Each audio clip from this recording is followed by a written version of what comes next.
अंग्रेजी का पेपर सभी को कठिन लगता है, लेकिन इतना कठिन होता नहीं है। तो आपको बहुत ही सिंपल तरीका आपको बताने वाले हैं अंग्रेजी के पेपर में पास होने का। तो अंग्रेजी पेपर पास कैसे करें, 90% कैसे लाए अंग्रेजी में, या फिर 75 नंबर में से अगर आपका 75 का पेपर है तो 70 नंबर कैसे आप लेकर आ सकते हैं अंग्रेजी के पेपर में, आज की इस वीडियो में हम बताने वाले हैं। पूरे YouTube पर ये ट्रिक आपको कहीं पर भी नहीं मिलेगी, इसलिए वीडियो को लास्ट तक पूरा ध्यान से अवश्य देखना है, क्योंकि अंग्रेजी का क्वेश्चन पेपर को लेकर बहुत सारे स्टूडेंट कमेंट कर रहे थे। तो फाइनली आज की इस वीडियो में हम आपको डिटेल में चीजों को बताने वाले हैं। अगर आपको डर है कि आपका सिलेबस बिल्कुल भी नहीं हुआ है और आपको डर है कि आप जो है वो फेल हो जाओगे, तो आप इस वीडियो को देखने के बाद में फेल नहीं होगे, आप अच्छे नंबर से पास होने वाले हो। या फिर आपका सिलेबस पूरा हो चुका है अंग्रेजी का और आप पढ़ने में थोड़ा अच्छे भी हैं, तो आप अच्छा स्कोर कर पाओगे, लगभग आप 70 नंबर आसानी से ले सकते हैं। और किस तरीके से आप 70 नंबर लेकर आ पाओगे ये भी आपको मैं लास्ट में बताने वाला हूं। छात्रों, चाहे आप क्लास 10th में पढ़ते हो, क्लास 10th में हो, या फिर आप क्लास 12th में हो, या फिर आप 9th क्लास में भी हो, या फिर 11th क्लास में हो, तो आपको ये पूरी वीडियो देखना है, क्योंकि जो इंग्लिश का पेपर आता है 9th 10th 11th 12th का, वो लगभग एक जैसा ही आता है। जैसे 9th और 10th का लगभग एक ही पैटर्न में रहता है और 11th और 12th का एक ही पैटर्न में आपको पेपर देखने को मिलता है, लेकिन वही चीज देखने को मिलती है, थोड़ा बहुत इन दोनों में क्लासों में फर्क आपको देखने को मिलता है। तो हम जो ट्रिक बताने वाले हैं वो सभी में काम करने वाली है, तो वीडियो को लास्ट तक अवश्य देखना है। तो यहाँ पर सबसे पहले हमारे पास एक क्वेश्चन पेपर है, किसका, अंग्रेजी का। चलो पहले हम इसको देख लेते हैं। तो यहाँ पर आप देख सकते हैं इसमें सेक्शन ए दिया हुआ है। अब सेक्शन जो ए है इसमें क्या पूछा जा रहा है आपसे, यहाँ पर सेक्शन जो ए है इसमें पूछा जा रहा है, read the passage carefully and answer the following question. यानी कि पैसेज आते हैं। अब पैसेज में ये पैसेज तो आप कितना भी रट लो, आप कितनी भी बुक पढ़ लो, ये पैसेज हमेशा लगभग बाहर ही देखने को मिलते हैं, क्योंकि ये बाहर से ही पूछे जाते हैं। तो इन पैसेज को अगर आपको अंग्रेजी पढ़ना आता है और समझना आता है तब तो ये आसानी से कर सकते हैं। जैसे कि यहाँ पर इस पैसेज को पढ़ना है, पढ़ने के बाद में पूरा पैसेज और नीचे आपको क्वेश्चन देखने को मिलेंगे। यहाँ पर आप देख सकते हैं क्वेश्चन। अब इन क्वेश्चनों के सिर्फ आंसर, आपको सही आंसर टिक करना है। तो ये बहुत ही सिंपल आता है अंग्रेजी का पेपर, सिर्फ आपको इंग्लिश समझ में आना चाहिए। तो चलिए हम इसको सॉल्व करके आपको बता देते हैं कैसे सॉल्व करना है। तो सबसे पहले यहाँ पर आप देख सकते हैं इसमें सेक्शन ए है। सेक्शन ए में यहाँ पर आपको क्या देखने को मिलता है, read the passage carefully and answer the question following question.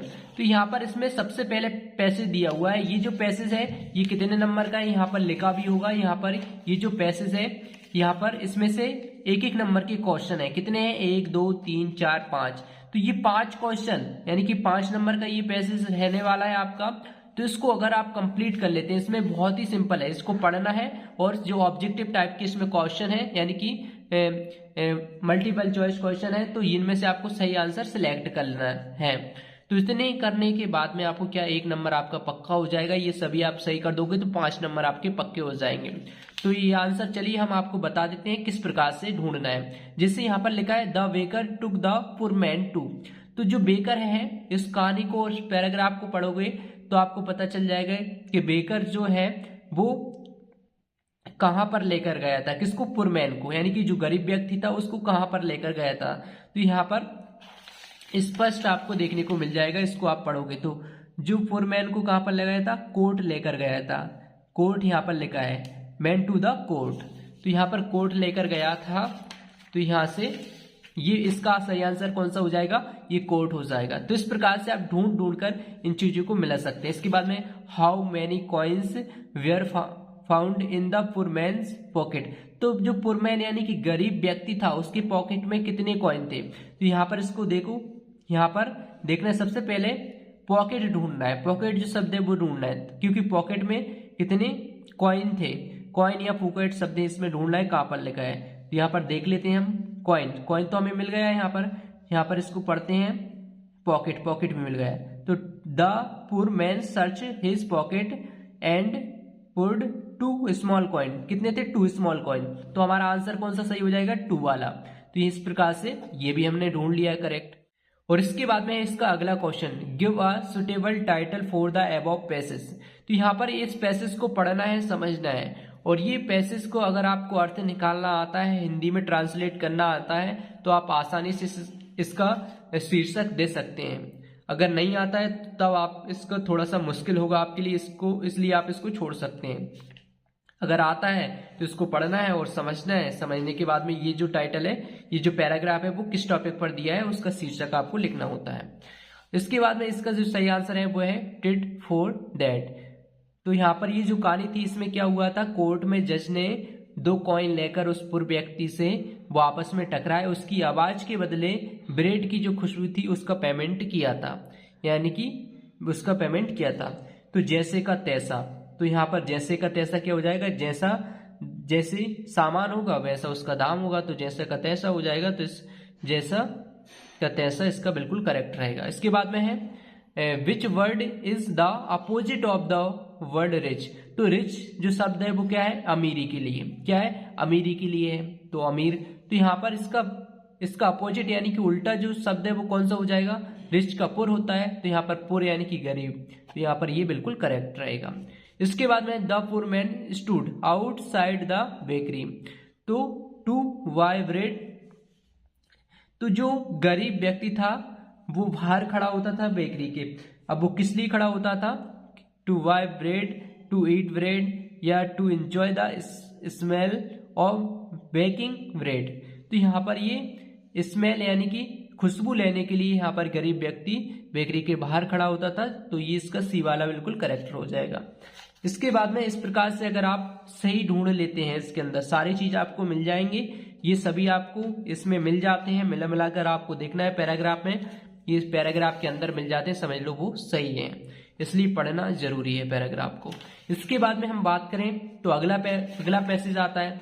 जिस प्रकार से हमने पहले वाले को सॉल्व किया है उसी प्रकार से आपको दूसरे वाले पैसेज को भी सॉल्व करना पड़ता है।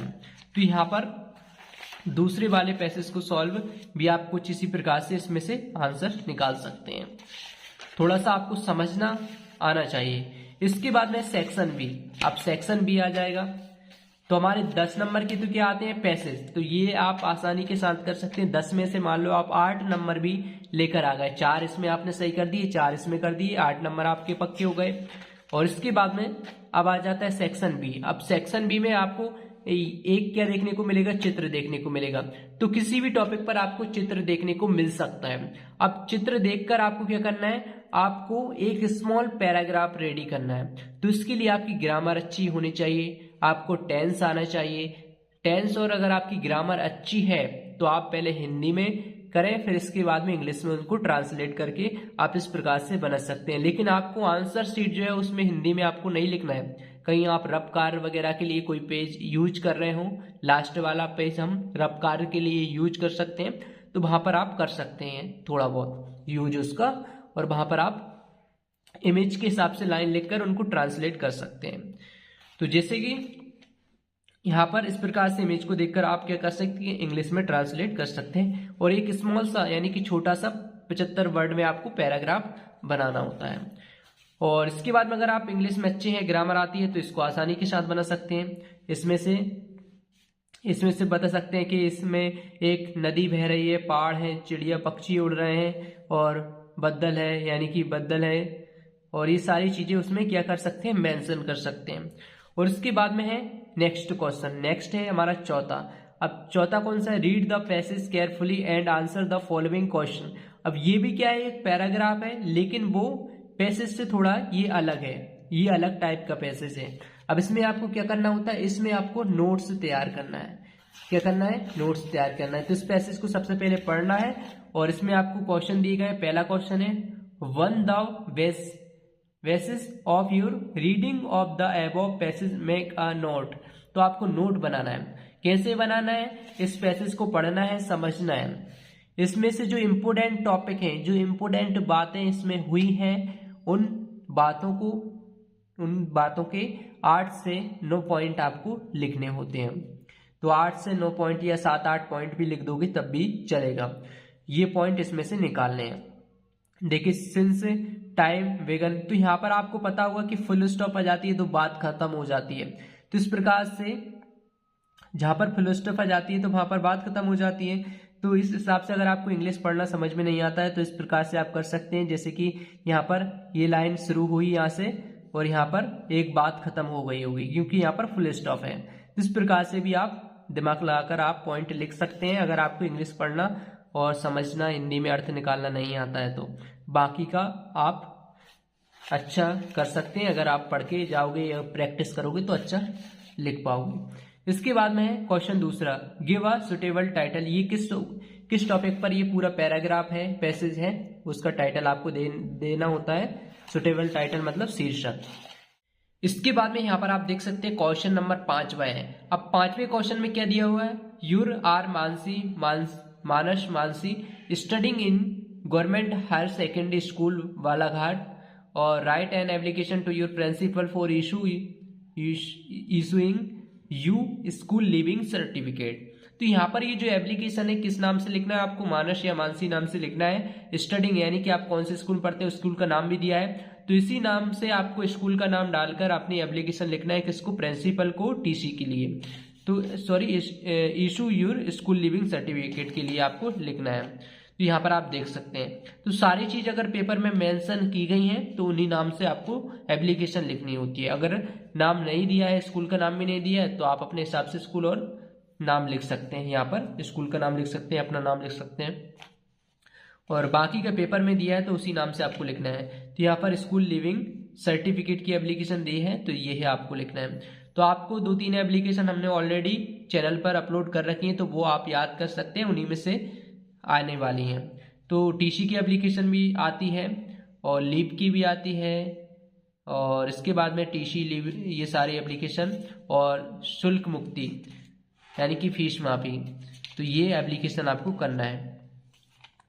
इसके बाद में है यू आर ऋतिक। इसके बाद में अथवा में भी एक क्या है, लेटर आपको देखने को मिलता है, यू आर ऋतिक या Ritika live in Indore, write a letter to your friend inviting him here on your father promotion party. Promotion party के लिए आपको इनवाइट करना है अपने फ्रेंड को। तो यहाँ पर आपको लेटर भी लिखने को आता है तो वो भी आप लिख सकते हैं अगर आपको आ रहा है, तो दोनों में से एक चीज करना है, दोनों चीज नहीं करना है, ये बात आपको ध्यान रखना है। इसके बाद में ऐसे लिखना है, ऐसे किस टॉपिक पर लिखना है, यहाँ पर ऑनलाइन एजुकेशन या फिर सोशल मीडिया के बारे में, जाए पॉपुलेशन ग्रोथ के बारे में, इलेक्ट्रिसिटी व्हीकल्स के बारे में, वोमेन इम्प्रूवमेंट के बारे में। तो इस चीज को इनमें से किसी टॉपिक पर ऐसे आपको जरूर फंस जाता है, लेकिन आप जो ऐसे है अगर आप याद करना चाहते हैं तो आप वंडर ऑफ साइंस का करिए। वंडर ऑफ साइंस का लगभग ज्यादा चांस होते हैं कि उसके आने के।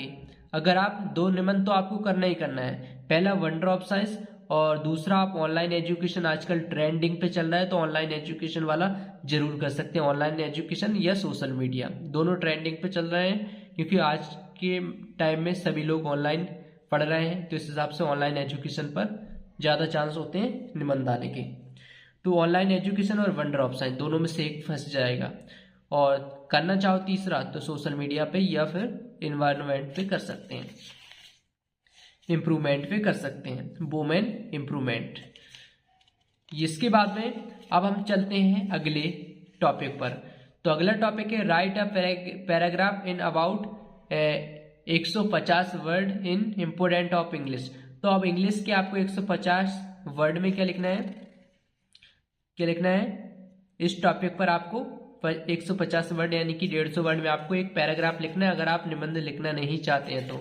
इंग्लिश के क्या इंपोर्टेंट। इसके बाद में आ जाता है हमारा सेक्शन सी।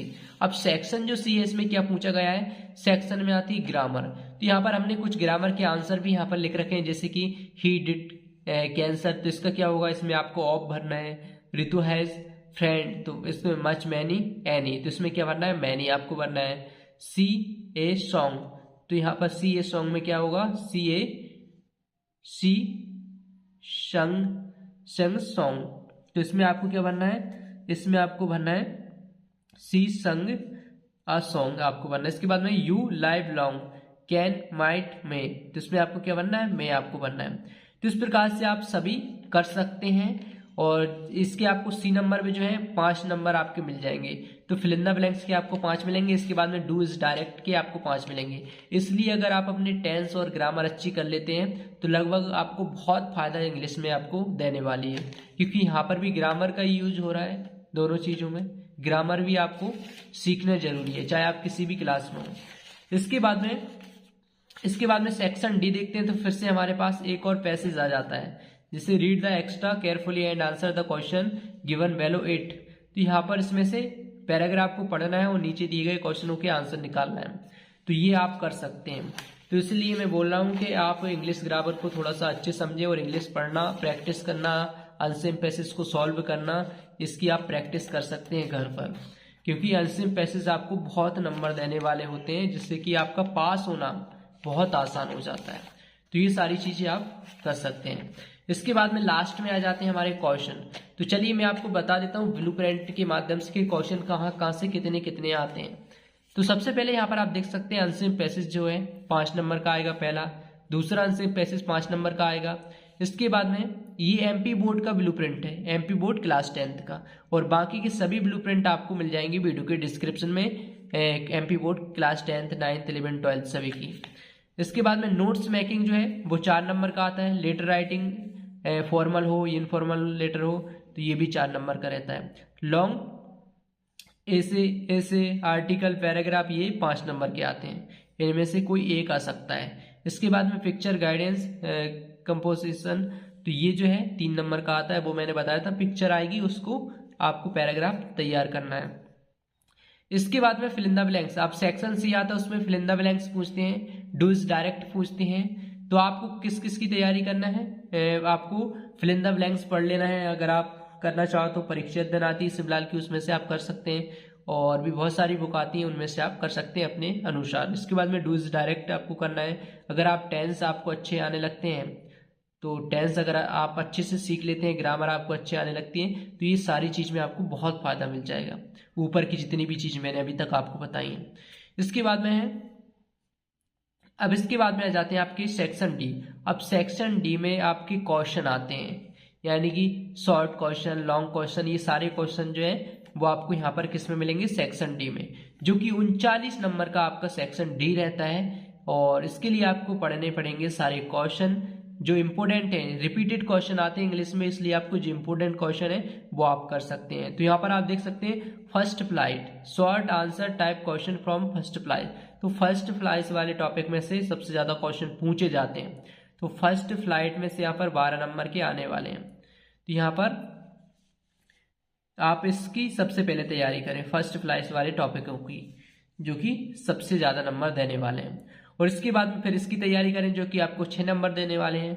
और छात्रों, अगर आप 70 में से 75 में से, आपका पेपर कितना है इंग्लिश का, 75 का आएगा एमपी बोर्ड का। अगर आप 75 में से आप 70 नंबर लाना चाहते हैं तो इसके लिए आपको पैराग्राफ की प्रैक्टिस करना पड़ेगी। ये पैसेज को सॉल्व करने की प्रैक्टिस करना पड़ेगी। साथ में यहाँ पर नोट मेकिंग की भी प्रैक्टिस, यानी कि आपकी अंग्रेजी भी अच्छी होनी चाहिए, और हिंदी अनुवाद भी आपका करना आना चाहिए। और साथ में फिल इन द ब्लैंक से आपकी ग्रामर अच्छी होनी चाहिए। डूज डायरेक्ट भी आपको सॉल्व करना आना चाहिए। इसके बाद में आपके सारे क्वेश्चन आपको याद करना होंगे, तभी जाकर आप यानी कि 75 में से 70 या फिर 60-70 नंबर आप लेकर आ सकते हैं। इसके लिए आपको मेहनत, लेकिन अगर आप सिर्फ पास होना चाहते हैं तो इसके लिए आपको अनसेम पैसेज में की थोड़ी आपको प्रैक्टिस करना है। इसके बाद में निबंध एप्लीकेशन आपको करना ही करना है, जो कि आपके फंस जाएंगे। तो यहाँ पर 10 नंबर ये, 10 में से 4 और 4 मानते हैं 8 ये। इसके बाद में नोट्स में भी आप 2 नंबर ले आते हैं, तो 8 और 2 10 हो जाते हैं 10। और इसके बाद में ग्रामर में अगर आप 10 नंबर ले आते हैं अच्छी प्रैक्टिस करके, तो 10 और 10 आपके 20 हो जाते हैं। और इसके बाद में आपके 2-4 क्वेश्चन इसमें से आप कर दोगे, तो इस प्रकार से 25 नंबर लाना बहुत ही आसान है, क्योंकि 25 में आप पास हो जाओगे, 75 का पेपर है तो। लेकिन आपको सिर्फ 25 नंबर नहीं लाना है, बल्कि ज़्यादा से ज़्यादा नंबर लाना है। इसलिए इन सारी चीज़ों की अच्छे से तैयारी करें। तो चलिए मिलते हैं नेक्स्ट वीडियो में। Thanks for watching this video.